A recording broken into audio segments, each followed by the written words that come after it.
Fethullah Gulen's passionate commitment to learning as a means of training both the body and the soul to do the will of God in this world is well documented and along the lines of classical Muslim pedagogical principles based on the Quran and the Sunnah.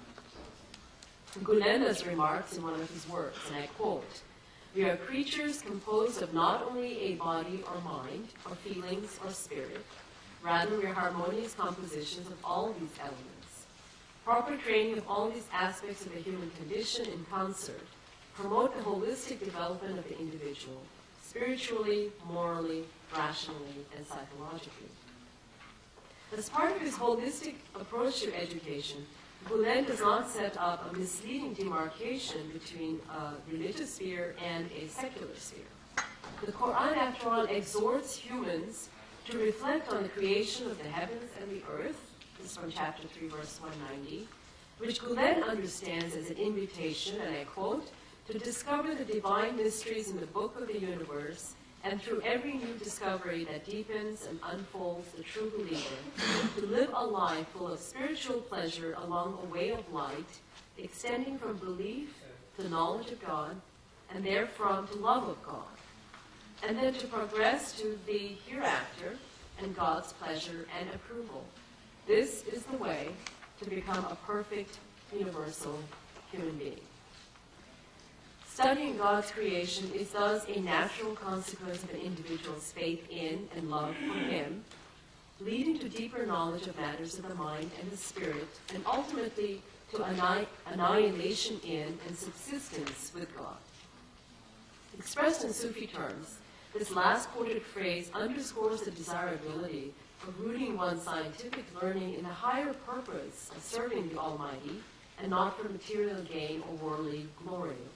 Service to God through one's work, hizmet, a term that we've heard many times already, particularly through teaching, is a central crucial tenet of Gulen's educational philosophy and has been taken to be indicative of worldly asceticism on his part.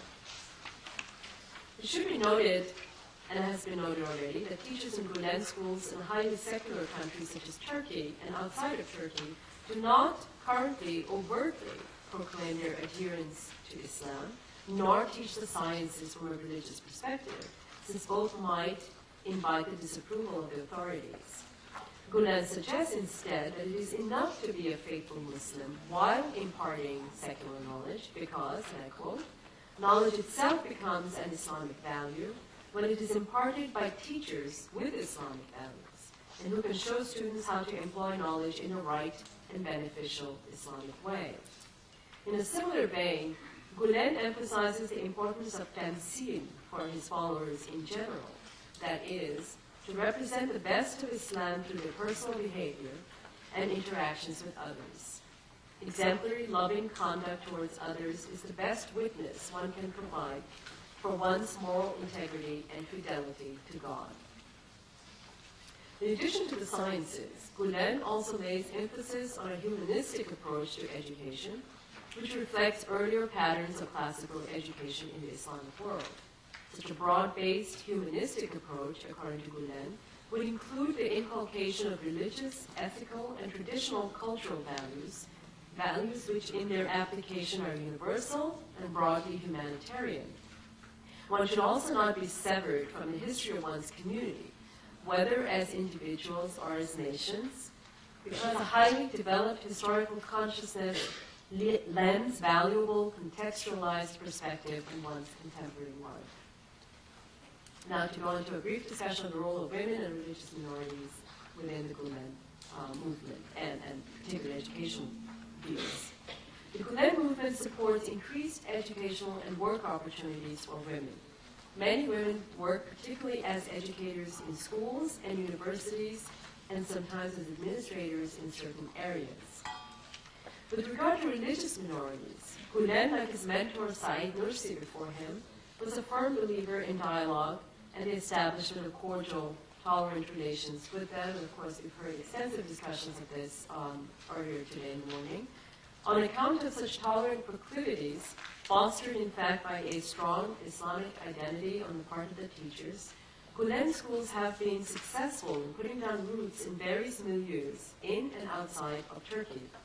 Gulen schools are open to students of any faith background.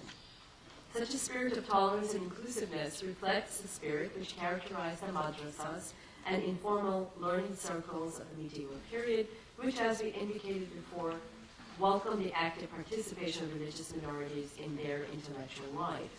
The interfaith academic milieu provided valuable opportunities for dialogue and friendly debate in medieval learning circles as it does now, or can now. In conclusion, then, the spread and success of the Gulen schools within and outside Turkey testifies to the efficacy of this educational philosophy, which lays equal stress on the inculcation of Islamic ethical values and a sound training in the secular sciences.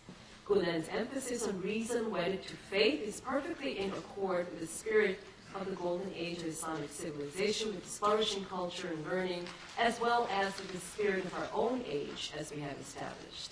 Madrasa reform in the wake of September 11th, in particular, is currently receiving serious attention in a number of Muslim countries, and its implementation has begun in earnest in several of them. In this context, the Gulen schools and their philosophy of education deserve closer attention, since they are worthy of emulation in the contemporary